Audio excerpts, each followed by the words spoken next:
Hi everybody, this is Greg Sampson speaking. Over the next 15-20 minutes, I will have the pleasure to introduce the new functionalities which we have all been implementing in Sustainability Exchange as per the work plan that we circulated in December. So what am I going to present during the course of this presentation? Well, I'm going to show you a couple of IT developments, essentially the ones that are being displayed on the screen, the review and rating of resources, including the possibility to share information through social media channels, provide the possibility to enable users to rank specific resources, the introduction of a whole new type of information, which is the directory of institution, new functionalities on the user's personal private spaces, the possibility to subscribe to taxonomies, and finally enhancing the workflow of the whole library module. So I'm actually going to organize things a little differently as per the work plan, but these are basically the main pillars I'm going to be addressing. So right now we're on the homepage. We're on the homepage of the development environment of Sustainability Exchange. So the information might be different from what we have onto production right now. Not much has changed on the homepage. We have just included the implementing organization and links to those organizations at the bottom of the screen. And you might notice also the inclusion of a new search functionality. And this is really nice because it enables users to actually search for single or multiple terms across the whole website and review all of the different types of resources which might actually have this term. So if I select coffee, I can see all of the library results which have been referenced against coffee. I can see also information under the directory with specific experts which might say that they have expertise on the coffee, and I can see some relevant events together with relevant news. Right now information is broken up in blocks, and users can review the different pages of these different blocks by clicking on those different navigations here.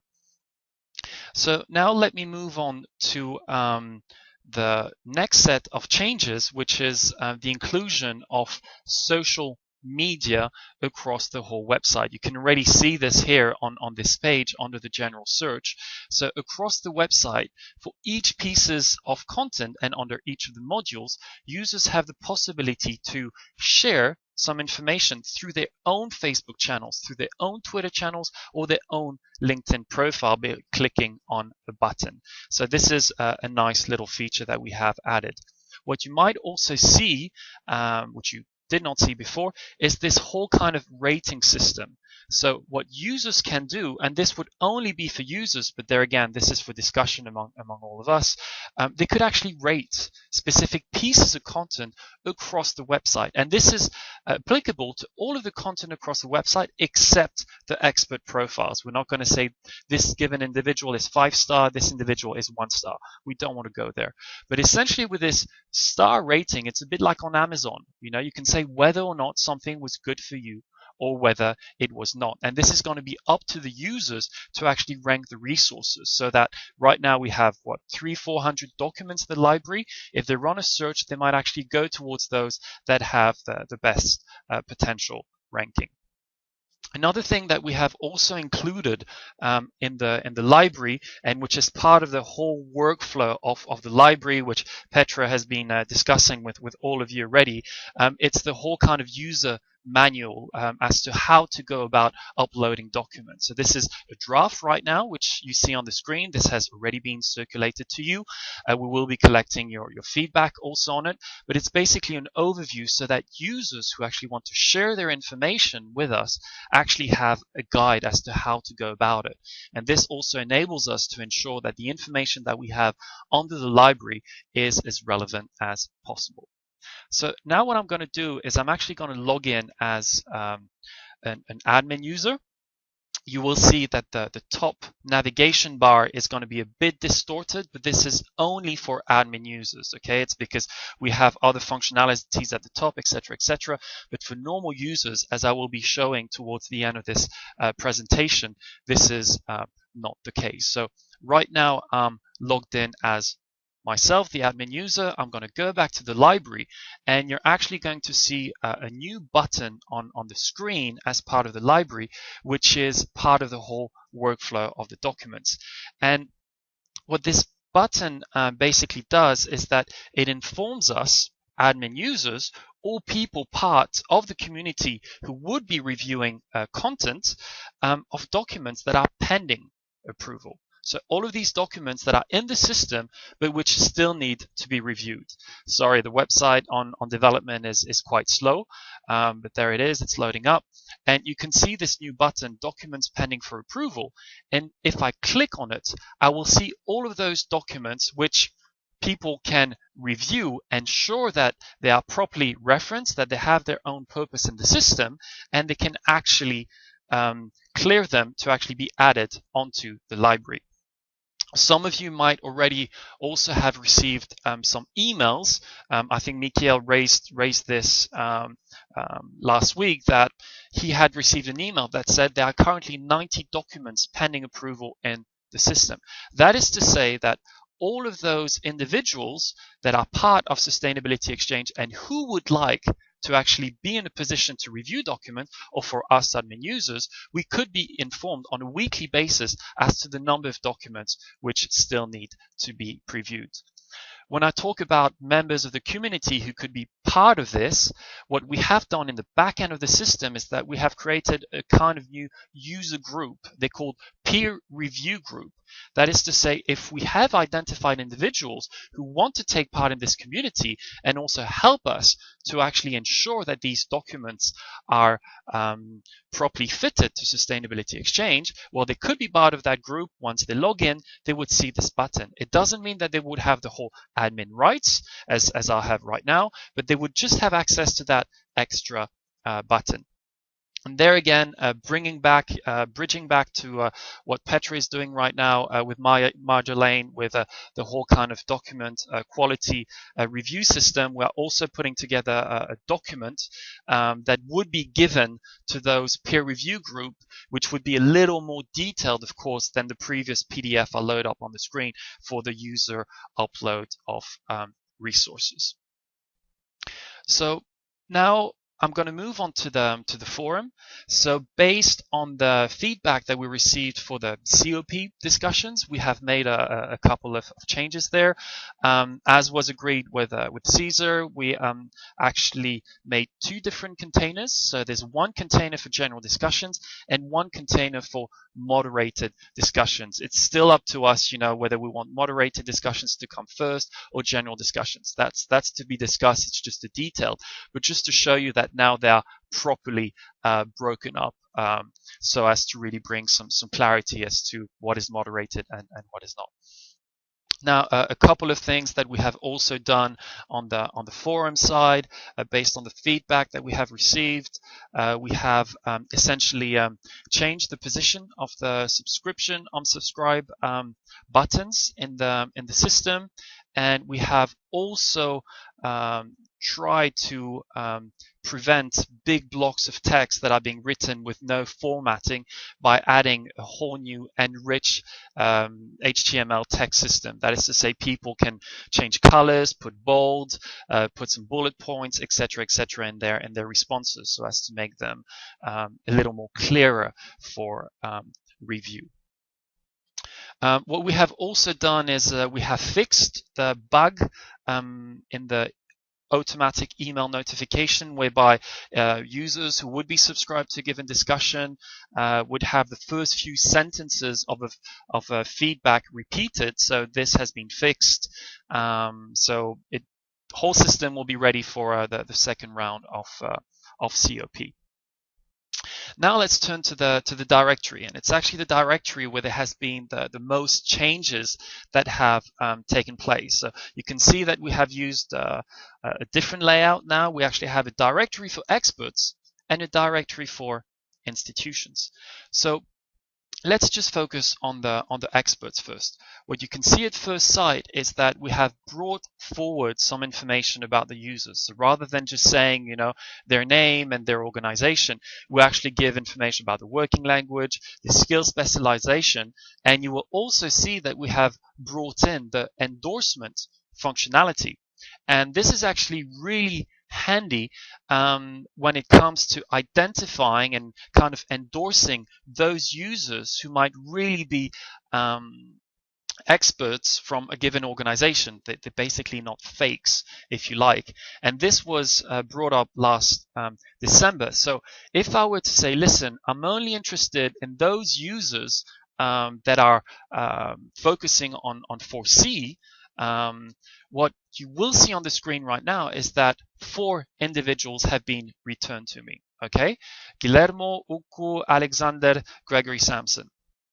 So the difference between these 4 profiles, is that the first one is endorsed by SxC, right? So this is the guy that has been recognized by SxC as being indeed working for the SxC Association.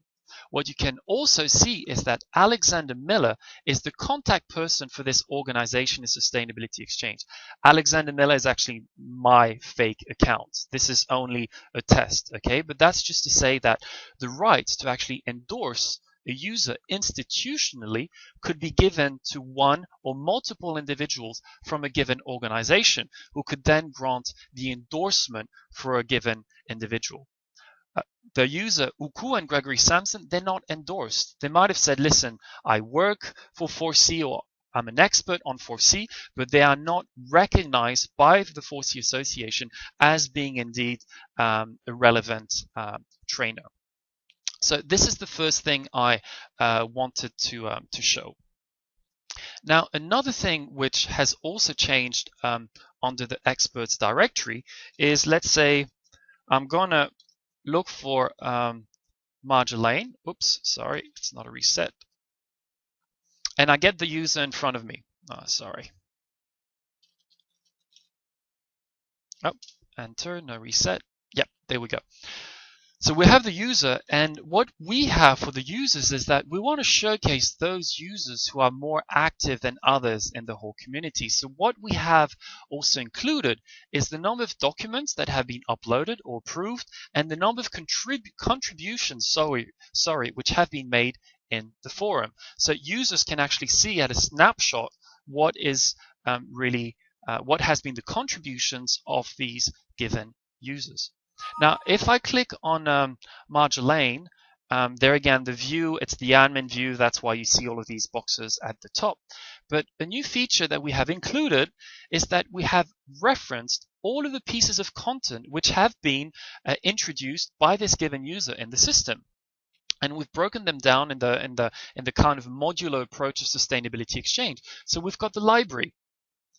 And all of the different pieces of content here have been uploaded into the system by Marjolaine. There are currently no events, but I can see the information under the community forum and the post that was actually made by Marjolaine. So this is one of the new features that has been introduced as part of the whole experts directory. Now let's move on to the institution directory. So this is something that's entirely new. Of course, the functionality is there, and now we still have to discuss, which organizations are actually featured in that given space, what entitles one organization to be part of it over another, etc., etc. But at least the functionality is there. On our end, we have, of course, a few ideas, but if you click on institution, what we have done is that we have included a handful, I think it's 10 or 15 organizations which can be featured here. And what you have for those organizations, well, you've got their name and a quick description.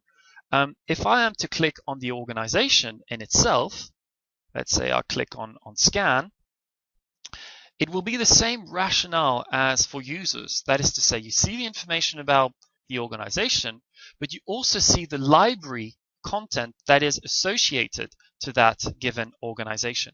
And you also see the people who are part of the expert directory who are associated with that organization. So all the different pieces of content are more properly interlinked within the system, if you like. this whole decision as to which organization is included or not is up to us and is flexible in the system.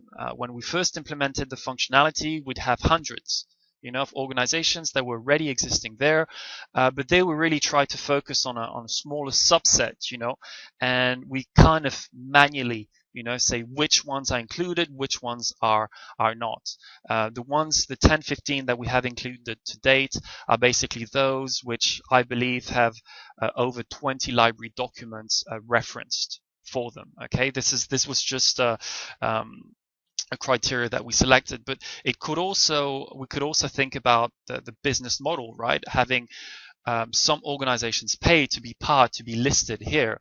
On another hand, it's also great for some organizations to get some recognition and to see that they are part of this whole tool and to directly link to their own page with their own content, their own experts, etc., etc. One thing that I will also showcase, and which I have not right now, if I click on a given user, what I can do is endorse the user, right? So I had talked about this whole institutional endorsing, but I as an individual can also endorse someone else, just like in LinkedIn, and this is a feature that's available to anyone. If I had the institutional right to endorse someone, I would see two buttons here. I would be able to endorse the user or endorse institutionally, that is to say for my own institution. So now the last thing I would like to showcase is the whole personal page. And in order to do this, I'm going to use my fake account.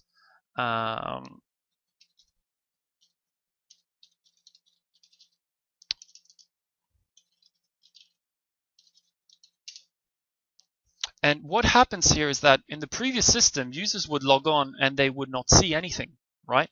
And what we managed to do is now users, once they log in, they can subscribe to specific pieces of content. And these contents which are associated to their subscription, so to speak, are being listed in their own space. So in this given case, I subscribe to SxC in Kenya. So right now we'll have all of the different libraries content which are associated to SxC or Kenya, which are being listed for me. So it's kind of an easy way to review information and to also see new pieces of content. I can also see the events which are associated to those two terminologies I subscribe to, the community forum and the news item. In order to subscribe to these, users can actually manage this from their own space by clicking here. There's a little text that says welcome to your personalized page, etc., etc. And they can basically select from the whole list what they want to subscribe to. So if there is a specific sustainability initiative they want to subscribe to, they can select it from here. Sorry, it says ITC Sustainability Initiatives. We need to change that. It's the wrong terminology. It's the name that's used in the back end of the system. And then they could also subscribe to given countries or regions of interest, specific topics, specific products. So this is kind of the array of information they could subscribe to. So this is, in a snapshot, the kind of new functionalities which have been developed in the dev environment. In terms of the pending IT functionalities, which are still part of the work plan, there is the LinkedIn interface integration. We have received something from Mikhail on that front. We have to investigate. The job advertisement functionality, I believe it's still something that needs to be discussed within the consortium. And the auto discovery and auto tagging. Mikhail showed us the auto tagging functionality that tags based on Agravoc vocabulary and also based on the abstract of a document. So this is something that I'm sure he will present to all of you, and that we can all discuss. So that's it for now. Next steps will be, of course, for us to discuss those during the upcoming call. But we just wanted to make sure that you had enough time to get an insight into the new functionalities, and also have this in a video format, so that if you want to review some specific features that are of interest, to actually focus on those. Thanks a lot for your time.